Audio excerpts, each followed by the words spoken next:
All right, boys, good video for you today. We got the GM ACDELCO E80 ECM, and there is the part number and all of that, in case you want to know. And on this one, we're going to do cloning the GM ACDELCO E80 ECM, okay, using the OBDSTAR DC706. For this, you're just going to need the P004 adapter, and that's it.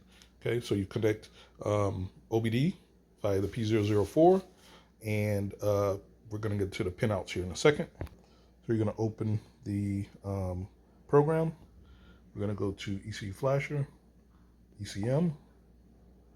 By the way, if you don't have the DC706, definitely head out to our website, globalcommerceca.com. We got them in stock, guys.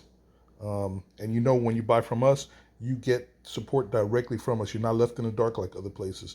So we're going to put E80. Just narrow it down real quick, and we'll just pick the ACDELCO Chevy E80, and we'll do a start. Bench. You need internet for this. This is an internet tool, guys. All right. So I've actually got power to the unit already. Power comes in from here, of course, DC, 12 volts. I do ECU info. And there it is. So you can see the VIN number of the unit, software levels, and there it is, the seed, odometer reading, and all of that. Okay.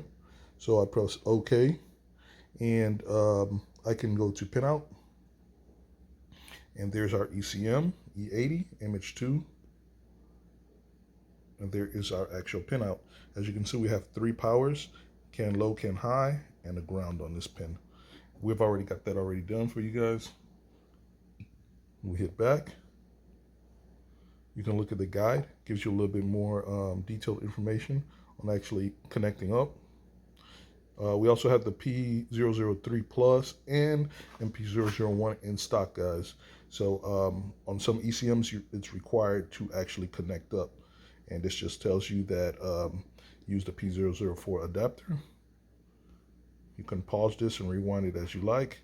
This is for connecting in boot mode, in case your ECM is bricked. And this gives you some important tips, because I've seen this happen with the IO terminal, where sometimes you clone it and you need to actually reprogram it. All right, so now we do a connect. When you connect, that gives us access to the other options, such as reading and writing the internal EEPROM and the flash.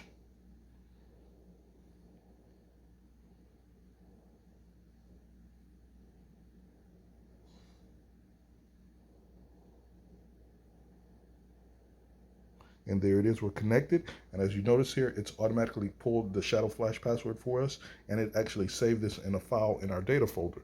So in the case that you accidentally brick this unit, you do have the shadow flash password backed up, so you can go back and actually open it in boot mode and recover the unit. Let's go ahead and do a read internal EEPROM. There it is, you can see the activity light as it's communicating with the ECM. And I'm going to tell it OK. OK. So we've just saved the EEPROM to the default name. We can go over to the hex editor tab. It's going to show the data loaded already in memory. We can move the keyboard over. And as you can see, here is the data from the EEPROM. So we can edit this as we wish right here. So I believe this might be the VIN number here. I actually forgot what the VIN number is already.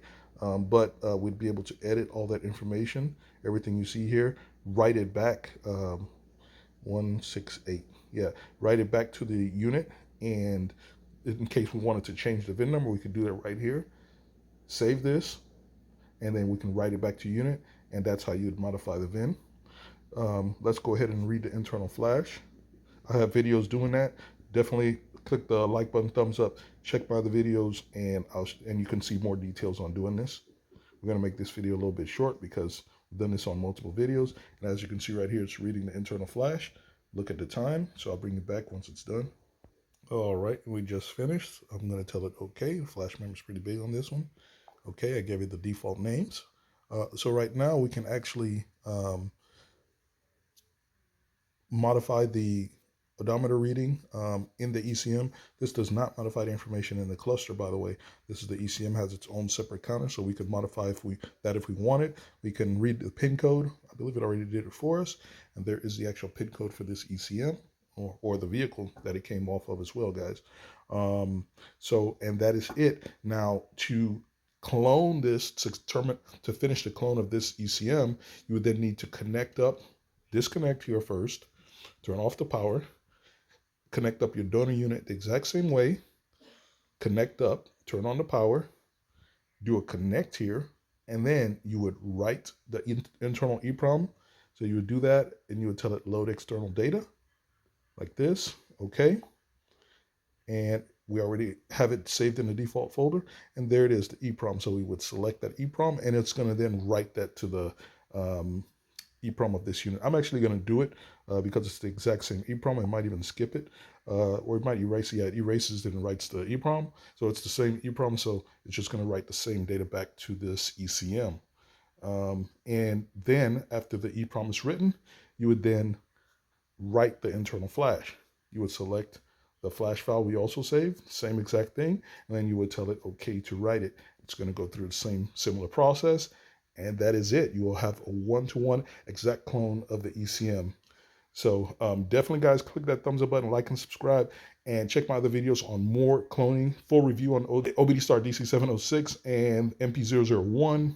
And we got lots of tools for you on the website, globalcommerceca.com. Definitely go out there and check it out, guys.